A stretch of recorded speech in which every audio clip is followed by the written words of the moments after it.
In this video, I'm going to be sharing 11 sewing hacks that every sewist should know. If any of these sewing hacks make you go, wow, leave a surprise face emoji in the comments. Now let's get into it.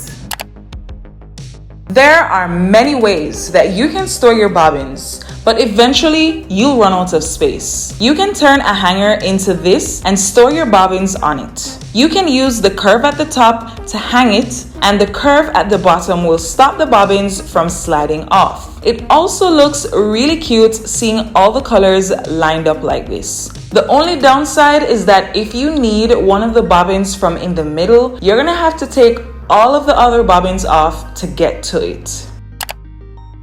Have you ever been sewing and forgot where you put your scissors or realized that you have to walk all the way back to the sewing table to get it? Those are some of the most annoying moments. But what if I told you that you could have your scissors on you at all times? Simply sew a really long strap like this. You first want to fold the fabric in half and then fold the raw edges inward and top stitch both sides of it. It can be as thin as a ½ inch wide or as much as 2 inches wide. Put the strap through the biggest hole of your scissors and sew the loop shut. Make it long enough to give yourself enough length and test to see if you'll be able to cut as far as you need to while wearing it. If you have really sharp scissors, this is something that you probably shouldn't do. This hack is really useful for any type of stitching, but especially for when you're sewing applique, buttons, buttonholes, and pockets.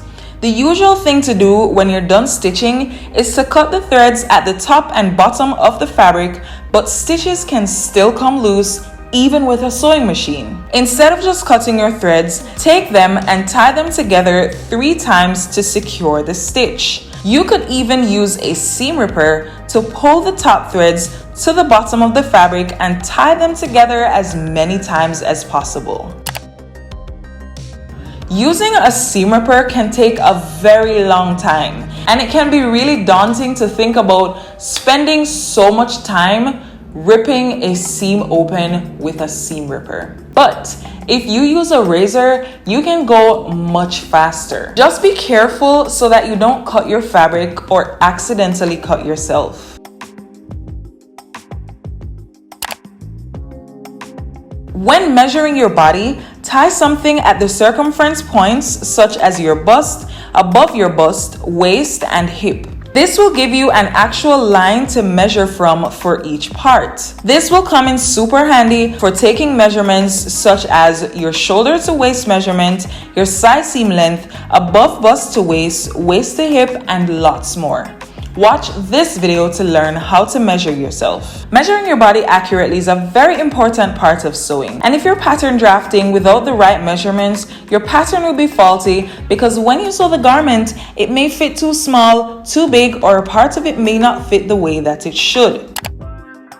If you've ever tried sewing rubber fabrics or leatherette, you've probably faced a couple of difficulties. An easy fix for this is to take a sponge, dip it in some sewing machine oil, and grease the area that you're sewing. This will allow your fabric to glide easily through the feed dog while you sew. But be careful not to get too much oil on the sponge.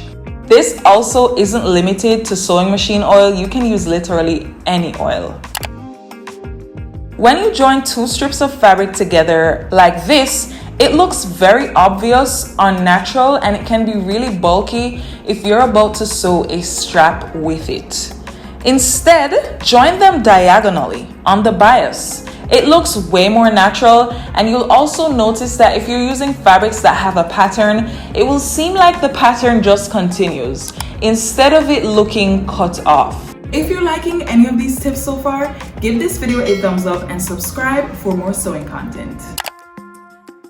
Instead of removing the thread from your sewing machine completely, cut the thread that you now have on your sewing machine and tie it to the thread that you want to start sewing with next. Pull the thread through until the next one comes out. If you're using a small needle on your sewing machine, you may have to cut the thread where the knot is and put the thread manually through the needle hole.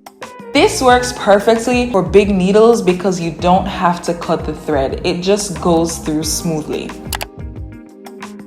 Threading needles can be one of the most tedious things to do in sewing, especially when you have big fingers and 520 vision. This is a tool that comes in most sewing kits, and I honestly didn't know what it was for until a couple of years ago. How it works is that you put it through your needle, then put the thread through it and pull the thread out. It's so simple that it blows my mind.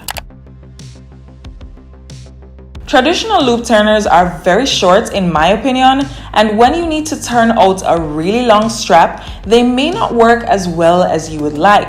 Using safety pins to turn straps inside out can also prove to be very cumbersome.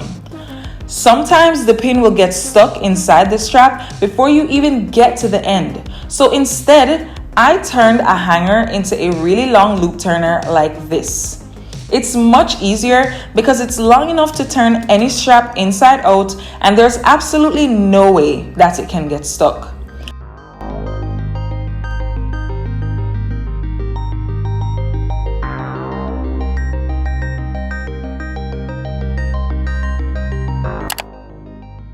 When you use an iron on your garment, it can leave a shiny look that can really take away from the finish of your clothes. It could even burn your fabric and mess them up before you even get a chance to wear them.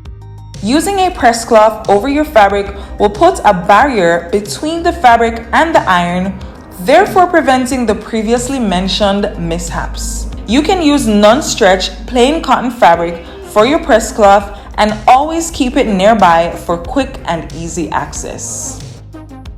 Watch this video next to learn about 10 mistakes that could be ruining your sewing projects.